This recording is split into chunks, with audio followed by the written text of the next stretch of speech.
Good evening and salutations, my GH fans. So, gotta sit there and say this episode was pretty interesting. Um, I'm glad that Lois figured out who, um, turned in Carly and Drew into the SEC. To the SEC. By the way, Olivia looked good. Listen, only a certain type of woman can wear a dress like that. They're good.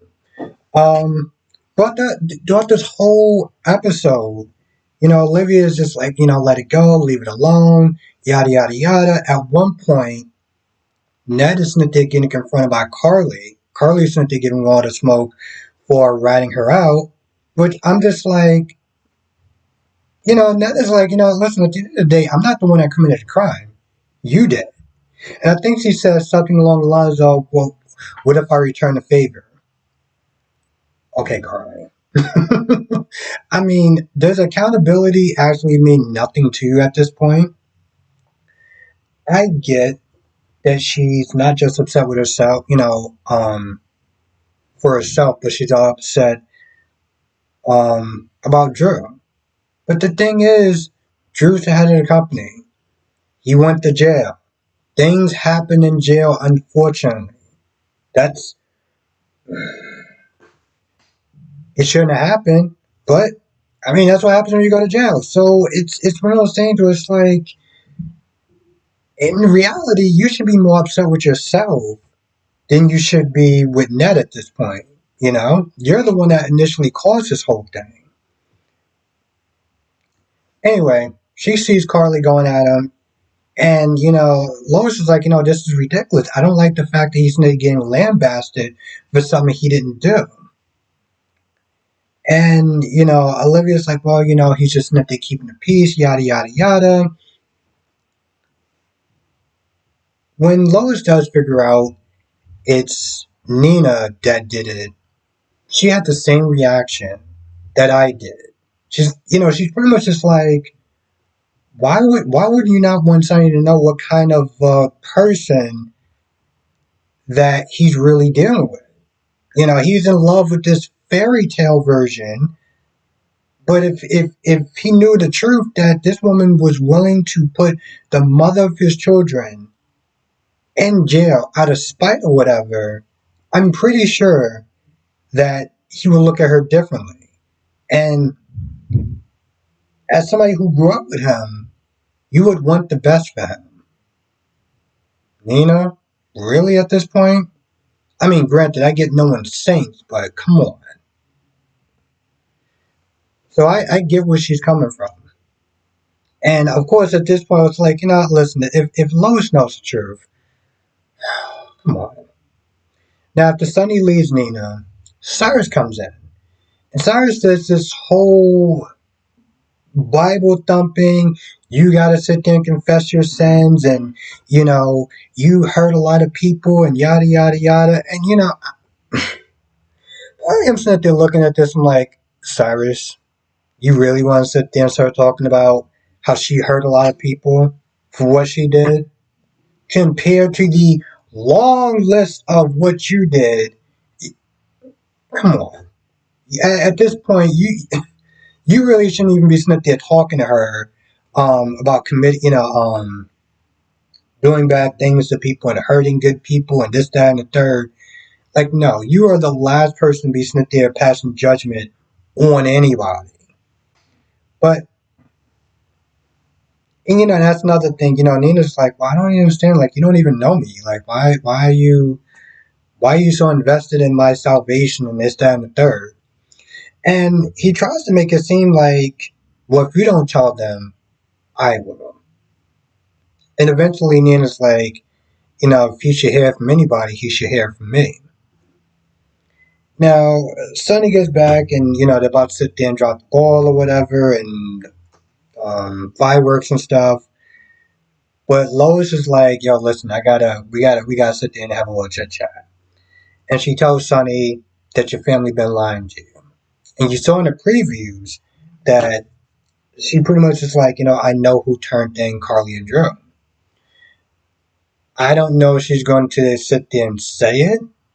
I would love for that to happen, but I don't know. Now, let's talk about Spencer and Trina. Trina getting accepted to the school, but not showing if she wants to go with everything that's going on with Curtis and her mom and Spencer and everything like that. There's a lot that's going on back at home. So she's not sure if she wants to go, but Spencer's like, this is not an opportunity you can pass up. You're going to want to go to Paris to go to this school and do this thing. Trina asks him to go with her, and eventually Spencer says yes. At first, she was like, she wasn't sure if he was going to go because of Ace and everything like that, but I think Spencer kind of finally realized that, yeah, that's my brother and everything like that, but that's not my son.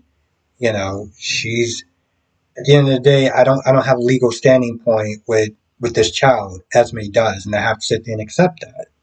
So he decides to go with her. Now, I'm sitting there thinking of a couple of things, right? Because we know that Nicholas Chavez is going to be doing the Netflix documentary, season 2 or something, and I don't know how they're gonna do this. I don't know how they're gonna do this. See, I'm sitting there thinking in my head, like maybe this is more like a Ben and Sierra thing, where it's like Sierra wanted to leave, and it really wouldn't have made any sense for Ben to just stay there. Now, granted, it's not the same. I don't feel like it's the same way, but I'm wondering, or maybe Tabiana wants to then take some time off, you know. So I'm wondering if that's how they're gonna not just write um him off the show, but also kind of like maybe write her off the show temporarily to give her a break or something. I'm wondering about that. Now, Esme went to go see her mother, and right off the bat, she knew that Esme remembered who she was. And Esme's conflicted, you know, because she has all her own feelings. She was the way that she was talking about um, Trina with a certain level of bitterness, um, and has to just like just keep it to yourself. Don't say anything to anyone. They seemed like they had a decent talk, and again she's confused with like, well, which version should I be? Should I be the spiteful, nasty, mean spirited one? Or should I be the good version that I've been doing lately?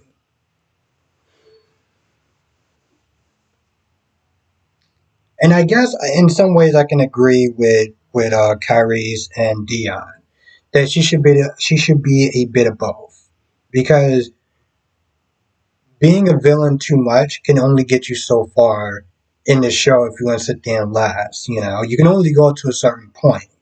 And I always go back to Sheila Carter on B&B. It's like, she's one of those villains that just kind of like wore out their welcome. Like they're trying something new with her, but like up until a point, it's like, okay, this is ridiculous. Hell, I guess some people could sit there and say the same thing about Peter August. So maybe a good blend of both would be the better course. I mean, I can only take Goody Two Shoes Esme for so long. And towards the end, she sees Spencer and Trina.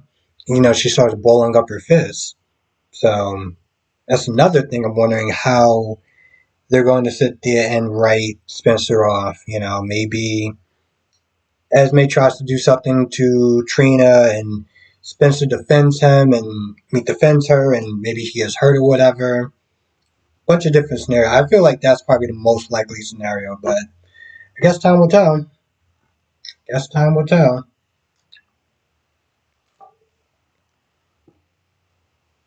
Now again, Carly going off on Ned is laughable at best. But Ned is like, he had enough, and he's like, he's about to sit there and just tell the truth. Michael comes over there, and Michael kind of gets him to like chill out for a little bit. Sonny comes up in there, he's all upset. So Ned and Sonny go back and forth a little bit, and Michael kind of pull Ned to the side, and it's like, yo, listen, we got a deal. I gave him my voting proxies. Like, we got a deal going on. And of course, Ned is like, well, Carly keep going at me, and Michael's like, bro, you can do it. Relax, okay? It's not, what I'm saying, like the voting proxies are worth the amount of smoke that you're getting from Carly at this point. Laughable smoke, but still. Um, I think the only thing that I found to be kind of annoying in the beginning was the whole Alexis and Gregory thing. Alexis shows up super late,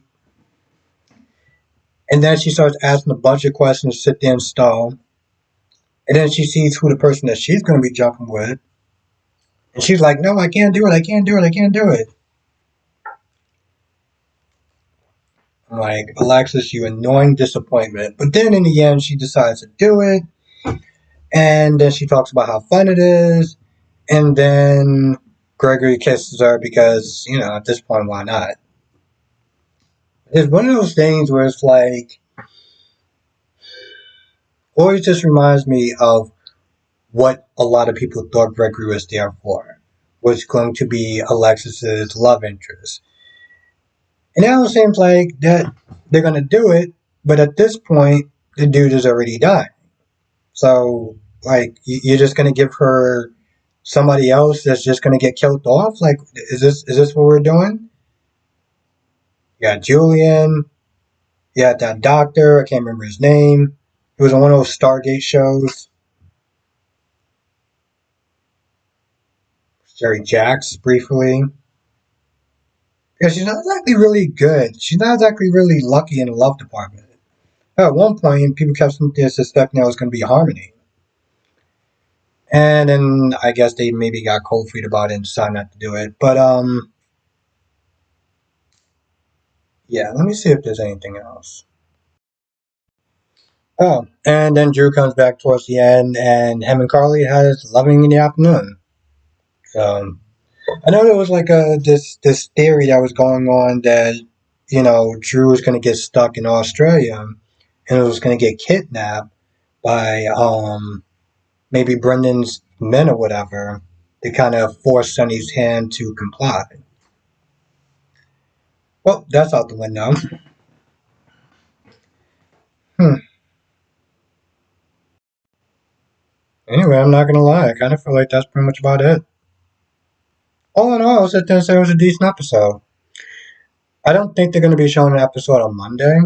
From what I understand, they're not going to show an episode on Monday. So yeah, guess Tuesday should be interesting. I love the cliffhanger. Been a while since they actually had a good cliffhanger. Of course, I do kind of think Lois is not going to be able to say anything. Maybe Olivia's going to sit there and try to stop them because she was talking to Ned like, no, I got to go back. I got to go back. Which again, this whole family unity thing is just BS. It's like, Sonny's been your boy since high school. I would think that you would want him to be with a good woman. And what Nina did is not the definition of a good woman when it affects Sonny's family. Not to mention the whole keeping him from away from his, family in Nixon Falls. On top of that, it's like, are you kidding me? Yeah, I'm not understanding that. Anyway, I feel like that's about it. I might have missed one or two things. So if I did, you know what to do. Come to the live stream tonight. 8 p.m. Eastern, 5 p.m. Pacific. We'll sit there and talk about all the shows, General Hospital, Date of Our Lives, Born the Beautiful, Young and Restless. I know there was new episodes of those, but there's still some stuff to talk about. So we're going to sit there and talk about those as well. And yeah, I will see you in the next video.